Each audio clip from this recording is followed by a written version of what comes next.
반갑습니다. 권영민 인문학연구소 권영민 소장입니다. 인공지능 시대는 인문학이 경쟁력입니다. 니체가 추천하는 2가지 휴식. 내 경우에는 모든 독서가 나의 휴식에 속한다. 독서는 내게서 나를 떠나게 하고 나를 낯선 학문과 영혼들 안으로 산책하게 한다. 반면 열심히 일에 몰두하는 동안에는 내 곁에 어떤 책도 두지 않는다. 이는 누군가 내 곁에서 말을 한다든가 심지어 대신 생각하는 그런 것으로부터 나 자신을 보호하는 것이다. 그리고 이런 것이야말로 진정 독서라고 불릴 만하다. 이 사람을 보라. 나를 가장 심도 있고 마음속 깊이 휴식을 취하게 했던 것에 대해 감사의 표현을 해야 할 필요성을 느낀다. 그것은 리하르트 바그너와의 친밀한 교제였다. 나머지 사람들과 맺은 관계는 허접한 것들일 뿐이다. 나는 어떤 대가를 받는다 하더라도 트립센에서의 날들을, 그 심오한 순간들을, 다른 사람들은 바그너에게서 무엇을 체험했는지 모른다. 우리의 하늘에는 구름 한 점 지나간 적이 없다. 이 사람을 보라. 니체는 그의 작품인 이 사람을 보라에서 독서와 친밀한 교제를 2가지 중요한 휴식으로 강조합니다. 그는 독서를 통해 자신을 떠나 새로운 지식과 영감을 찾으며 마치 낯선 학문과 영혼들의 세계로 산책하는 듯한 경험을 합니다.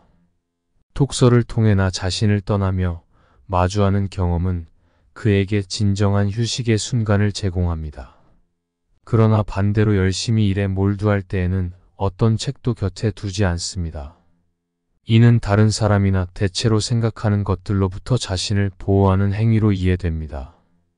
독서는 그에게 완전한 새로운 경험과 영감을 주는 것으로 이것이 진정한 독서의 의미입니다. 친밀한 교제는 또 다른 중요한 휴식으로 강조됩니다. 니체는 리하르트 바그너와의 친밀한 교제가 가장 심도 있고 마음속 깊은 휴식을 주었다고 말합니다. 다른 사람들과의 관계는 허접하게 느껴지며 바그너와의 관계만이 그에게 진정한 보상이었습니다. 트립센에서의 날들과 바그너와의 심오한 순간들을 가장 소중하게 여기며 이는 다른 사람들이 이해할 수 없는 경험이었습니다. 바그너와의 친밀한 교제는 그에게 영감과 안정을 주었으며 그의 하늘에는 바그너와의 관계만이 빛나고 구름 한 점 지나간 적이 없는 기억으로 남게 되었습니다. 첫째, 독서의 휴식. 니체는 독서를 자신이 누리는 최고의 휴식이라고 말합니다. 그에게 있어 독서는 단순히 지식을 얻는 것 이상의 의미를 지닙니다. 독서를 통해 그는 자신의 세계를 벗어나 새로운 지식과 경험을 탐색하는 여정이었습니다. 책을 통해 그는 마치 낯선 학문과 영혼의 세계로 여행하는 듯한 느낌을 받습니다. 이러한 경험은 그에게 진정한 휴식을 제공하며 일상의 소란과 스트레스에서 벗어나는 수단이 됩니다. 그러나 일에 몰두할 때에는 어떤 책도 곁에 두지 않습니다. 이는 외부의 간섭으로부터 자신을 보호하는 한편 집중력을 유지하기 위한 선택입니다. 독서는 그에게 있어 완전히 새로운 경험과 영감을 주는 것으로 여겨지며 이는 그의 휴식의 필수 요소입니다. 따라서 그는 적절한 시기에 독서를 즐기며 그로 인해 새로운 아이디어와 관점을 얻게 됩니다. 니체의 관점에서 독서는 단순한 활동 이상의 의미를 지니며 자아의 탐색과 성장을 도모하는 과정입니다. 그의 경험을 통해 우리는 독서가 삶에 높은 가치를 부여하는데 어떤 역할을 하는지를 새롭게 이해하게 됩니다. 결국 독서는 니체에게 있어서 삶에 보다 풍요로운 휴식과 성장의 기회를 제공하는 소중한 수단입니다. 둘째, 친밀한 교제로 얻는 휴식. 니체는 친밀한 교제도 중요한 휴식의 한 형태로 강조합니다. 그에게 있어 리하르트 바그너와의 교제는 특히나 깊은 의미를 지닙니다. 바그너와의 관계는 그에게 가장 심도 있고 마음속 깊은 휴식을 제공했습니다. 다른 사람들과의 관계는 그에게 허접하게 느껴졌습니다.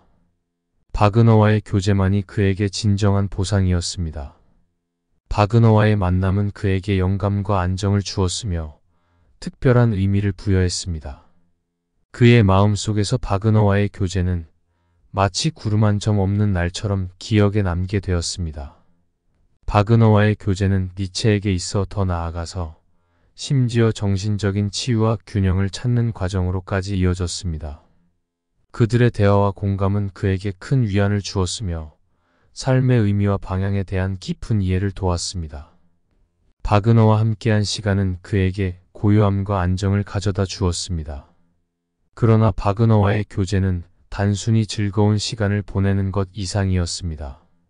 그것은 더 나은 자아를 발견하고 내면의 평화를 찾는 과정이었습니다. 바그너와의 관계는 그의 인생에 긍정적인 영향을 미쳤으며 그의 삶에 새로운 의미를 부여했습니다. 니체에게 있어 바그너와의 친밀한 교제는 단순한 인간관계 이상의 의미를 지니고 있었습니다. 이는 휴식뿐만 아니라 영감과 안정, 그리고 성장의 원천이었습니다. 셋째, 휴식의 가치와 의미. 니체의 관점에서 독서와 친밀한 교제는 휴식의 핵심입니다. 그에게 있어 이 두 가지는 삶을 더욱 풍요롭게 만들어주는 중요한 요소입니다. 독서는 그에게 새로운 영감과 지식을 제공합니다. 책을 통해 그는 다양한 이야기와 경험을 체험하며 자신의 시야를 넓히고 성장합니다. 독서는 또한 그의 마음을 안정시키고 긍정적인 에너지를 공급하는 역할을 합니다. 친밀한 교제는 또 다른 휴식의 형태입니다. 니체는 특히 리하르트 바그너와의 교제를 강조했습니다. 바그너와의 대화와 공감은 그에게 큰 위안을 주었으며 그의 마음을 안정시키는 데 도움이 되었습니다. 바그너와의 관계는 그에게 새로운 시각과 이해를 제공했으며 그의 삶에 새로운 의미를 부여했습니다. 친밀한 교제를 통해 그는 자신을 더 잘 이해하고 더 나은 방향으로 성장할 수 있었습니다. 니체는 이러한 독서와 교제를 통해 자신의 세계를 넓히고 내면의 안정과 풍요로움을 얻는다고 믿습니다. 이러한 활동들은 그에게 외부의 간섭으로부터 자신을 보호하는 역할도 합니다. 독서와 친밀한 교제는 니체에게 있어 삶의 핵심적인 부분으로 자리 잡고 있으며 휴식의 필수 요소로 생각했습니다. 그것들은 그의 삶을 더욱 풍요롭고 의미 있게 만들어주며 그에게 에너지와 안정을 제공합니다. 따라서 니체에게 있어 독서와 교제는 삶을 살아가는 중요한 지침이며 휴식의 가치와 의미를 깊이 이해하는 데 있어서 핵심적인 역할을 합니다. 결론적으로 니체는 독서와 친밀한 교제를 통해 휴식의 중요성을 강조했습니다. 그에게 있어서 이 두 가지는 단순한 취미나 사교활동을 넘어서 영적으로나 정서적으로 깊은 의미를 지니고 있습니다.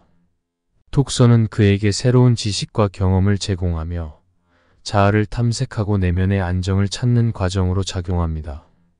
반면에 친밀한 교제는 그의 마음을 편안하게 해주고 깊은 감정적인 연결을 형성하는 과정입니다. 그는 특히 리하르트 바그너와의 관계를 소중히 여겼습니다. 바그너와의 교제는 그에게 가장 심도 있고 마음속 깊은 휴식을 주었습니다. 이는 그에게 큰 감사함과 만족감을 주는 경험이었습니다. 나머지 사람들과의 관계는 허접하게 느껴지며 바그너와의 친밀한 교제만이 그에게 진정한 보상이었습니다. 이러한 경험은 그에게 큰 의미를 지니며 그의 삶에 풍요로움을 더했습니다.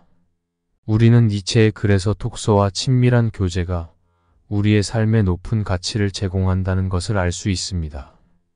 이들은 우리의 마음과 영혼을 고양시키고 우리를 새로운 사고와 경험으로 이끄는 중요한 요소입니다.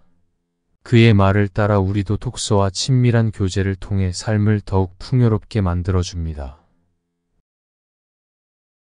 이번 강의는 여기까지입니다.